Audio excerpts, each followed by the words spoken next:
रायजो राजा नोंथांमोन BPF पार्टिनाव इलेक्सन गेलेनो थाखाय फैसाया सर्टेज जाबाय, थाखा फैसा सर्ट जाबाय। मानोना बिनिखायनो बावैसो सिगां बेखार लाइमोन सेंग्रा सिख्लाफोरनो 2 लाख एकाउन्टाव सोनानै होदोंमोन आरो बै सोनानै होनाय फैसाखौ 10,000ल' मोनसिगोन रायजो राजाफ्रा।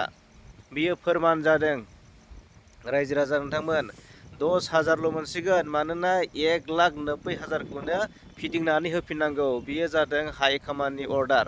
बिदिब्ला हाइकमान्डनि अर्डार होननानै बुङोब्ला सोरनि जाथावना रायजो राजा नोंथांमोन? बियो जादों मानाव गेदेर हाग्रामा महिलारिनि बिथोन एबा अर्डार, जायखौ बिथांमोनहा बुंदों हाइकमान्डनि अर्डार होननानै। आरो जाय मानसिया सोनानै होग्रा डकुमेन्टस लानानै बायदि बायदि लानानै एकाउन्ट लानानै फैसा सोना होग्रा, नाम लानानै चेक बानायग्रा, बै मानसियाबो थाइसेबो मोनजाया। आरो बे मानसिया बुंदों हाइकमान्डनि अर्डार। बिदिब्ला गोजौनिफ्राय अर्डार होदों, एकदम हाइकमान्डनिफ्राय अर्डार होदों। 2 लाख थांनाय बावैसो साननैसो सिगां 2 लाख होनाय फैसाखौ रायजोफोरा 10,000ल' मोनजासिगोन। बाखि 1,90,000खौ फिदिंनानै होफिनजोबनांसिगौ। मानोना इलेक्सन गेलेनो फैसा गैला BPF पार्टिनाव। दा बियो एकदम 100% माने रोखा रोखा फोरमान होबाय रायजो राजा नोंथांमोन। BPFनि माखासे बै कर्मिफ्रा, सेलाफ्रा, माने BPFनि माखासे गुन्दै जाग्राफ्रा ओरैबादि रोनावलागासिनोसै, माने ओरैबादि माने जायखौ जोङो माने क्रिटिसिजम, माने BPFनि मथा मथि नैबे माने बिधान सभा इलेक्सन गेलेनायनि जिथुनाखि स्ट्रेटेजि, बे स्ट्रेटेजिया माने गावसिनिखौ बिसोरो नुवा रायजो राजा नोंथांमोन। दा गुबुनखौसो बिसोरो नुयो, माने गावनिखौ नुवा। ओरैबायदि बिसोरो मानाव गेदेर प्रमद बर'खौ बिसोरो बखिगासिनो दं, बायदि बायदि बुंगासिनो दं। माने MP खौबो गाराखै, MLA खौ गाराखै, बायदि बायदि माने बेबायदि बुंगासिनो दं। माने कास्टम बसुमतारी, जायखौ जों बुंदों, माने दा बिसोरो गावसिनि दोलोनि पार्टिनि माने मैलाखौ नुवाखै, गावनि बिखुंनि मैलाखौ नुवाखै बिसोरो। मानाव गेदेर हाग्रामा महिलारिया दिनै सिफ जाना दं आरो बिनि हिन्जावानो दिनै MLA दारायनो थांगासिनो दं आरो बिनि हिन्जावनि बिनानावा दिनै MCLA जाना दं। माने गावनि न'खरावनो गासिखौबो बिबान लाजोबनानै, जायखौ जोङो माने फेमिलि सेन्ट्रिक, माने गावनि परियाल माने सेन्ट्रिक, नङा होमबा? गावनि परियालखौल' माने नायनाय, दैदेननाय, गावनि परियालनि थाखायल' मावनाय। थ' बेफोरो माने एकदम सेल्फिश आरो स्वार्थ लबि, नङा होमबा? बिसोरो रायजोनि गांनाय उखैनायखौ बिसोरो मिथिया।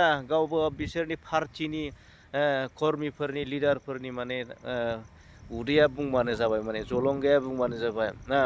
गारि दामि दामि गारि बायनो हाबानो जाबाय, लाक्जारि, ओरैबायदि माने लाक्जारि दामि दामि कार बायगासिनो दं। मास मोनबायानो जायाखै, नोंथांमोना नाय, ओरैबायदि माने दामि दामि कार बायना सालायगासिनो दं। थ' बिसोरो रायजो राजानि दुखु सुखुखौ नायनो सम गैया। आरो बिसोरो दिनै फैनानै ओरैबायदि मालायखौ क्रिटिसाइज खालामनो हायो, मालायखौ सोंखारिनो हायो, मालायखौ गाज्रि होननानै फोरमायनो नाजायो, नाथाय गावसिनि मैलाखौ बिसोरो नुवा।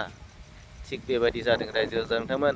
दा लगे लगे एकदम फोरमान, रोखा रोखा फोरमान होबाय नैबे उदालगुरिनि सोरबा हिन्जाव मानसिनो एकाउन्ट नाम्बार लाबोनानै, बिनि डकुमेन्टस बायदि लाबोनानै बेखौ चेक बानायनानै बै हिन्जावनि एकाउन्टआव सोना होदोंमोन। दा बै हिन्जाव मानसि बे सासेल' नङा, आरो गोबां दङ। माने 10,000ल' मोनगोन, बाखि 1,90,000खौ हाइकमान्डनो दैथायहरनांगौ। नायदो बेसेबां माने सिं कारापसन खालामगासिनो। बिटिआरनि सिङाव थानाय लाइमोन सेंग्रा सिख्ला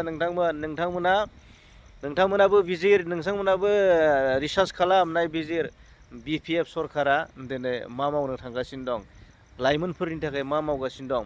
थ' नोंथांमोनाबो बिजिर। नङाब्ला दिनै जाय माने राजखान्थिनि नामाव खिथु बेरायदों, लिडार जादों, बैसोरसो देरगोन। आरो बिनि अनगायै माने गोरिब दुखिया रायजो राजाफोरा BTC सिङाव जौगानाय नङा। आरो लामा सामा बायदि बायदि माने ओनसोला जौगानाय नङा। जोंनि राव थुनलाइ हारिमु, सोलोंथाइ, इडुकेसन, एग्रिकालसार बायदि बायदि बिथिङाव जोंनि बिटिसिनि सिङाव बर'फ्रा जौगानाय नङा, एकदम गोग्लैसोनानै थागोन रायजो राजा नोंथांमोन। थ' बेनिखायनो बियो फोरमान जाबाय बेफोरबायदि सरखारखौ बेबायदि माने आब्रुथि गैयै डिसिप्लिन गैयै सरखारखौ नैबे फैबाय थानाय बिसायख'थियाव MLA बिसायख'थियावनो बिसोरखौ माने बिदाय होनांगौ।